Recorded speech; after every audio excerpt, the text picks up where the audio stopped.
Welcome to another macaron baking session. We're going to make some lemon macarons. These are going to be filled with some lemon curd and some lemon buttercream.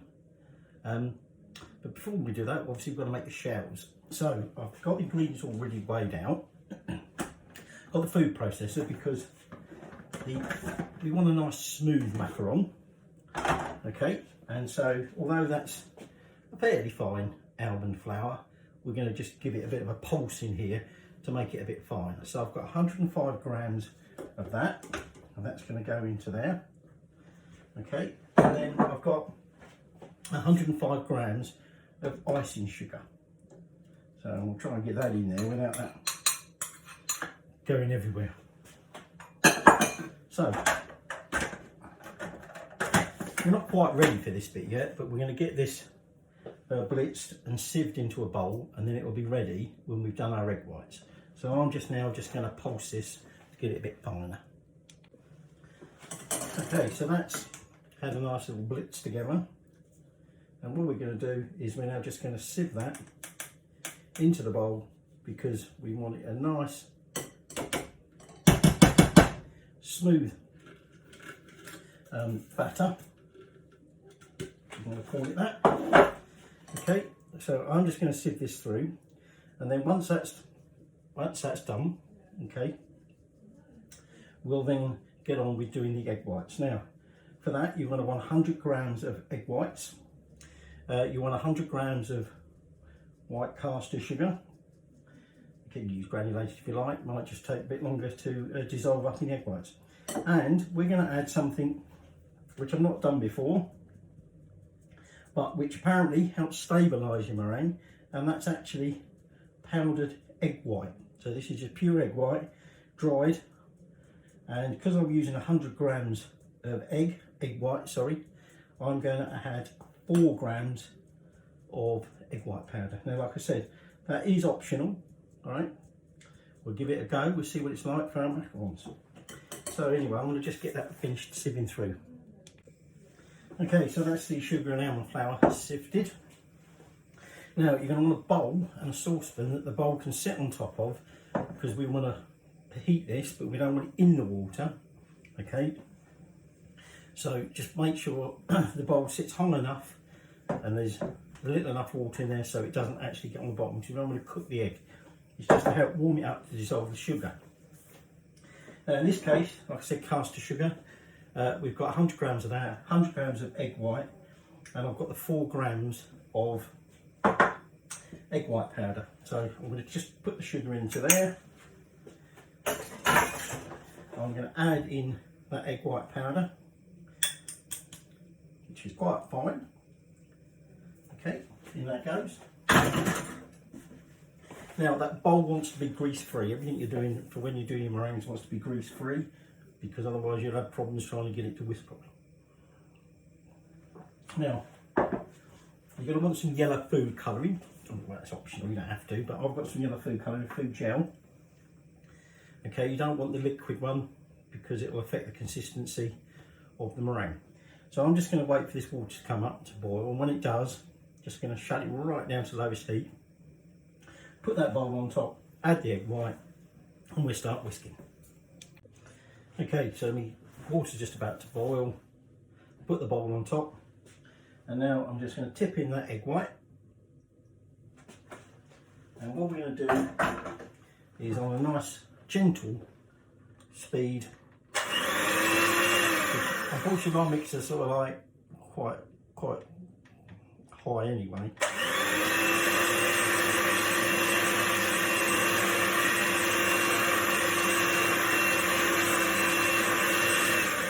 So we're just going to whisk this in together. Okay, we want to do it till all the sugar's melted in. That'll take a few minutes. Okay, and once we've done that, we'll keep on whisking till we start getting it, you know, to like peaking, white and glossy and peaking. So it's starting to get there. Okay, I think the sugar's just about dissolved in, but we now need to keep it. The cat, what was that? Out the window. We do need to keep it whisking, and this is now where we want to start getting it to be more like your familiar meringue peaks. You can also increase the speed a little bit if you want to at this stage. Right, I'll remove it from the heat and just about there now, I think. Okay, starting to peak, it's keeping the peaks. I'm not going to do it over my head just to prove it. It's done to the right a bit. Apparently you can do that. Right, let's just get that off of there. So what we're now going to do is add food colouring, and we're going to start gently folding in the flowers and the sugar. So I've got some yellow food journal. Okay, I know it looks red or orange. So that goes. And we're going to want a spatula. And at this point, actually I like this size, smaller one, I think it's a smaller one. What we're going to do is we're now just going to gently fold this through, and obviously we don't want to knock the air out of the meringue, so that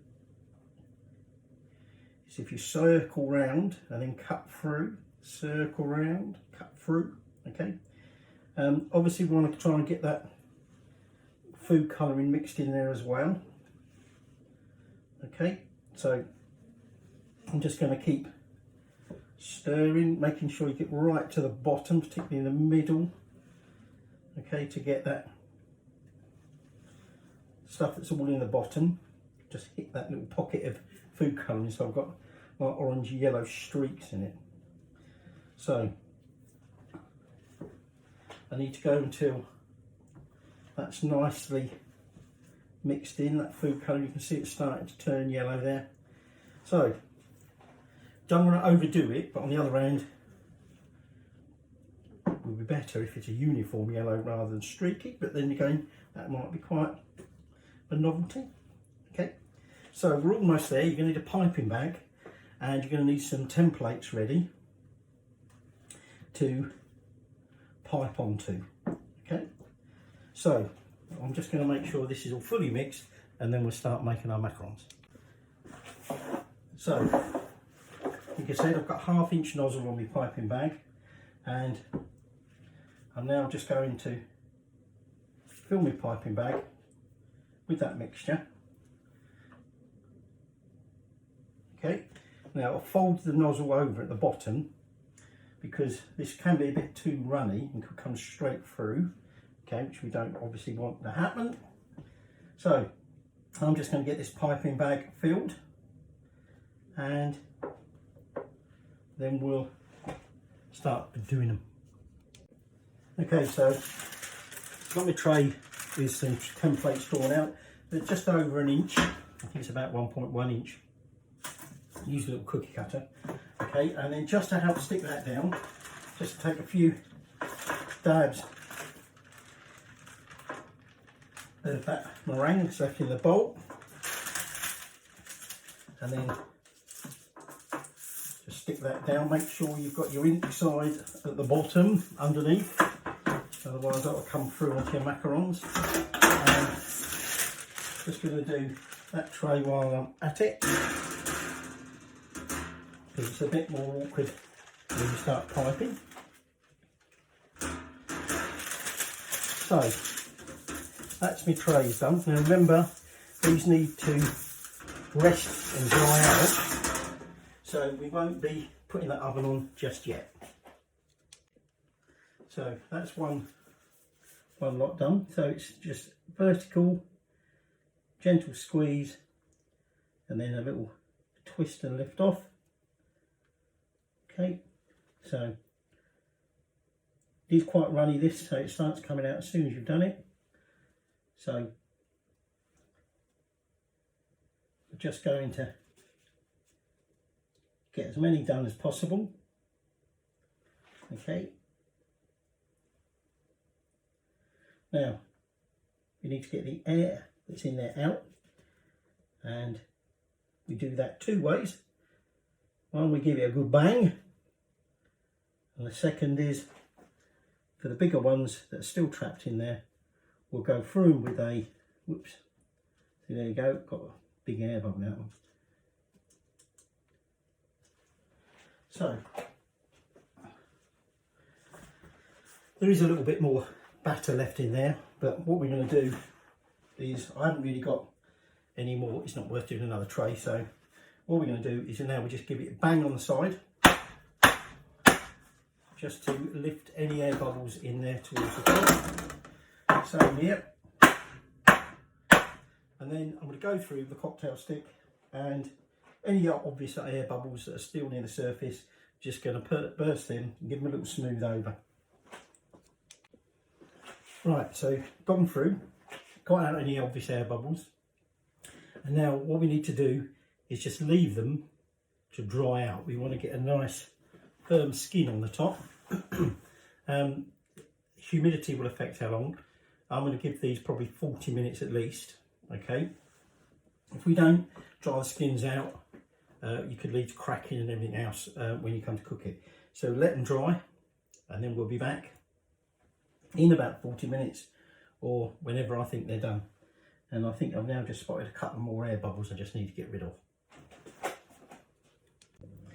So they've dried nicely now, so they've got like a skin on top, so obviously they're soft when we press on them, but they're not wet. So we're going to do one tray at a time. Oven's up to about 175. I'm going to put it in, give it 5 minutes, turn the tray round, and then do that every 5 minutes, and it'll probably take about 15-20 minutes to cook them. Okay, and then when one tray is cooked, we'll put the other tray in. Right, so then macarons are cooked. Okay, they're cooling down now. They cook quite quickly. So now we're going to make a buttercream filling. But remember, I said at the beginning, this has got lemon curd in it. We're essentially going to have a ring of buttercream and then some lemon curd in the middle. So lemon curd is lemon curd. Okay, we're actually going to use it out of a jar because we've run out of all the homemade stuff. But the buttercream, you're going to want 260 grams of icing sugar, which we're going to have to sieve. 57ish grams of butter, okay, a teaspoon of vanilla extract, and then about half a teaspoon of lemon zest, but that's optional, but we're going to put it in. So I'm just going to make sure I've got everything ready to go. First thing we'll want to do is cream the butter, okay, with the whisk. So I'll get on with that. Okay, now you might argue that's a little bit lost in a big bowl like I've got. The only reason I'm doing a big bowl is because when we start trying to whisk in that icing sugar, you know what it's like. So it's better to have a bigger bowl than a small one. So all I'm going to do now is I'm going to gradually sift the icing sugar into that mixture. Okay. So I won't sit there and make you watch that bit.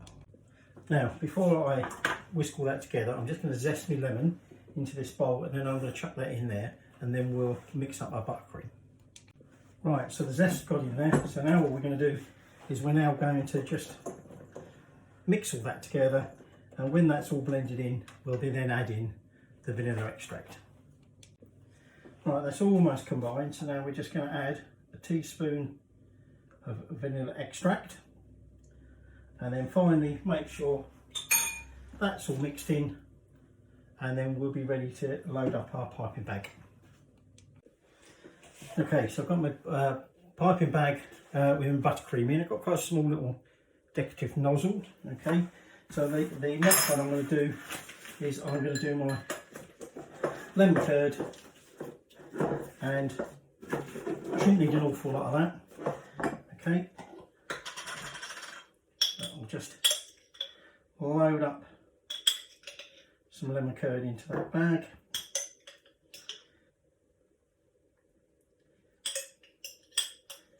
Like I say, using shop bought lemon curd simply because the lemon curd that we made has all been used, because it will so nice. Okay, so it helps if you don't spill it. I've got another jar just in case. So I'm going to get that ready to go, and then we'll start filling them. Okay, I've laid them out in pairs. Okay. And what we do start with is just going to take the buttercream and we're going to pipe a ring buttercream. I didn't really get this down enough yet. Here it comes. It's quite a firm one, this one. So I'm just going to pipe a ring around. Okay, and the idea being that we will then go around afterwards. Normally use my other stiffer piping bag for this one because it's quite difficult getting this buttercream out, but that was used to make the macarons. So I'm just going to go and pipe a ring of buttercream on all of these. So now it's a matter of filling each of those little wells, if you like, with some lemon curd. Okay, you have to watch this one. This one's a bit runnier. I'm probably going to have to put a bit more lemon curd into my bag to do all of these. I've ended up doing my reject macarons, which are sort of split on top a bit, simply because I had so much buttercream. I'm not sure if I've got my conversion quantities right. The original recipe had it in cups, and I'm pretty sure I did convert it correctly, but who knows. So, just going to fill each of these. Might just get away with it actually. Yep, I think I'm going to have enough. Yep, I've got some spare. So, all we do now then is just top and tail them, and there are our lemon macarons with a lemon curd filling. Might tie on in a minute. So here's one of my rejects where it all split on top. Let's just try it out.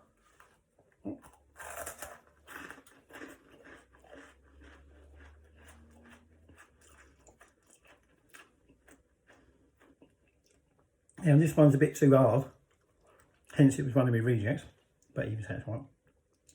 And obviously then when you get into that centre, you hit that lemon.